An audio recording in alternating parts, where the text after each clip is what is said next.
Hello brothers and sisters అందరికీ వందనాలు. మన series problem equal to Bible సొల్యూషన్స్‌లో మరొక ప్రాబ్లమ్‌తో మీ ముందుకొచ్చాను. మనం అందరూ చేస్తున్నారు కదా! నా మనసు మంచిదే. నేను కావాలని ఏం చేయట్లేదులే అని ఎన్నో తప్పుల్ని కవర్ చేసుకుంటూ ఉంటాం కదా!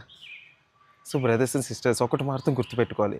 చీకట్లో అందరూ నలుపు రంగులోనే కనిపిస్తారు. కానీ నువ్వు వెలుగువి అని నువ్వు గుర్తుపెట్టుకోవాలి.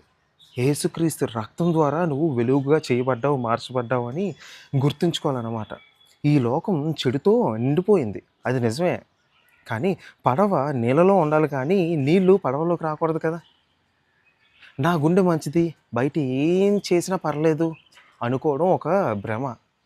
అంటే పడవకు ఒక చిన్న రంధ్రం పెడితే అది ఎలా ముంచేస్తదో, పాపానికి ఒక చిన్న రంధ్రం ఇస్తే చాలు. అది మన ప్రశాంతత మొత్తాన్ని ముంచేస్తది. మన ఒక నీతి మొత్తాన్ని ముంచేస్తది. మనకి దేవుడికి ఉన్న రిలేషన్‌షిప్ మొత్తాన్ని ముంచేస్తది. ఓకే. లోకం వెళ్ళే దారి ఈజీగా ఉండొచ్చు. కానీ అది నిన్ను ఎక్కడికి తీసుకెళ్తుందో ఆలోచించావా అసలు? దానియేలుని చూడండి. చుట్టూ విగ్రహారాధన. అన్యాయం ఉన్న రాజ్యంలో ఉన్నా సరే, తను మాత్రం దేవుని కోసం అపవిత్రం కాకూడదని తీర్మానం చేసుకున్నాడు. అందుకే సింహాల బోనులో ఉన్నా కూడా దేవుడు అతన్నొచ్చి కాపాడారనమాట. అర్థమైందా? రోమీయులకు రాసిన పత్రిక 12 అధ్యాయం 2 వచనంలో క్లియర్‌గా దేవుడు ఇలా చెప్తున్నారు.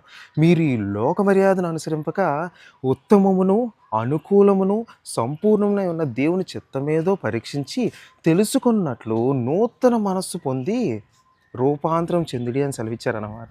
సో, చెడులో మంచి కోసం వెతకడం ఆపేసి మీరు దేవుని పాదాల దగ్గరికి కూర్చొని ప్రభువా ఏది మంచిదో నాకు చూపించు అని ప్రార్థన చేయి. ఓకే. దేవుడు నీకు ఒక దారి చూపిస్తాడు.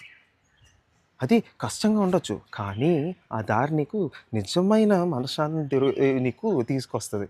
నిజమైన గౌరవం దొరుకుతుందనమాట అప్పుడు. గుర్తుంచుకో. చచ్చిన చేపలే ప్రవాహంతో పాటు కొట్టుకుపోతాయి. బ్రతికున్న చేపలు ఏం చేస్తాయి ప్రవాహానికి ఎదురీదుతాయనమాట. Don't just go with the flow. Go with God అనమాట.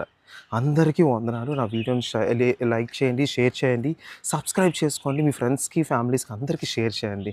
మరొక ప్రాబ్లమ్‌తో మీ ముందుకు మరొకసారి వస్తాను. అందరికీ వందనాలు.